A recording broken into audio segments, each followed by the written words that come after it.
How to send voice messages on Discord PC. First of all, open any web browser on your PC.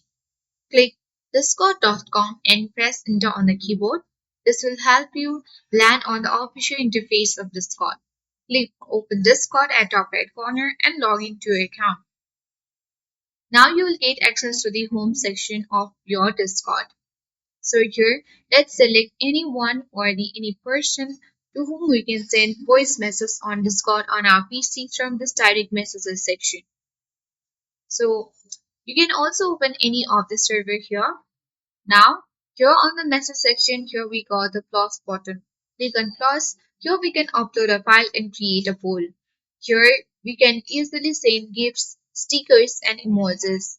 But there is no any option like the voice message sending option, or there is no any such features available right now on our Discord PC to send voice messages on Discord.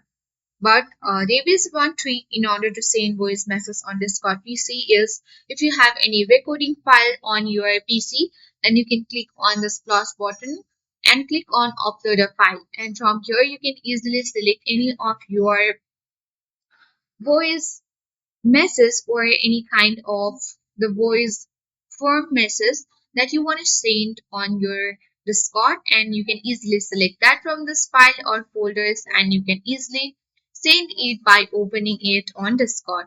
For now, that is only one way remaining, otherwise there is no any certain voice message option to send on Discord PC. So that's all for today. Hope this video helped you. If you are new to our channel, hit the like button and subscribe for more tech and tips videos. Thank you for watching and see you in the next video.